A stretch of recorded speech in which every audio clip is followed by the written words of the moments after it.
First reading, Acts 12, verses 1 to 11. About that time Herod the king laid violent hands upon some who belonged to the church. He killed James the brother of John with the sword. And when he saw that it pleased the Jews, he proceeded to arrest Peter also. This was during the days of unleavened bread. And when he had seized him, he put him in prison, and delivered him to 4 squads of soldiers to guard him, intending after the Passover to bring him out to the people. So Peter was kept in prison, but earnest prayer for him was made to God by the church. The very night when Herod was about to bring him out, Peter was sleeping between 2 soldiers, bound with 2 chains, and sentries before the door were guarding the prison. And behold, an angel of the Lord appeared, and a light shone in the cell, and he struck Peter on the side and woke him, saying, "Get up quickly." And the chains fell off his hands. And the angel said to him, "Dress yourself and put on your sandals." And he did so. And he said to him, "Wrap your mantle around you and follow me."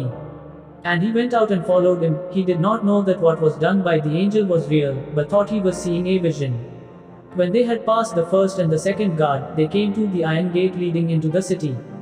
It opened to them of its own accord, and they went out and passed on through one street, and immediately the angel left him.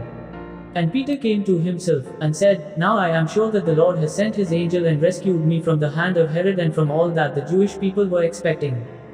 Gospel, Matthew 16, verses 13 to 19. Now when Jesus came into the district of Caesarea Philippi, he asked his disciples, "Who do men say that the Son of Man is?"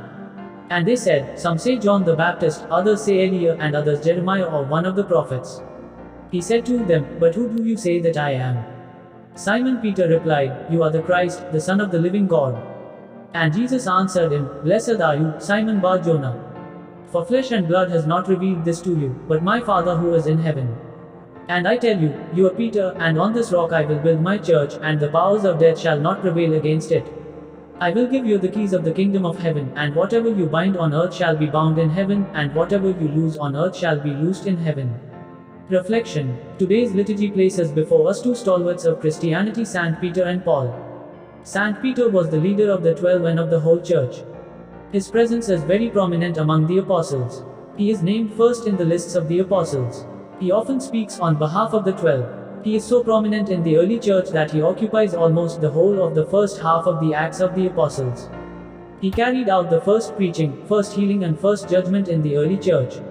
St. Paul occupies almost the whole of the second part of the Acts of Apostles, although he was not one among the 12 disciples. He was a staunch Jew and a Pharisee.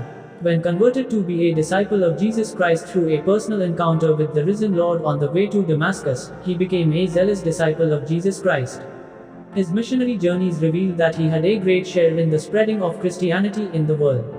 He is known as the Apostle to the Gentiles. Both these great disciples were captured by an ardent love for Christ and great concern for the welfare of the sheep entrusted to them. They gave their lives to Christ in their martyrdom, the supreme sacrifice a disciple can ever make. Let us seek the intercession of these 2 great saints to become zealous disciples of the Lord. Amen.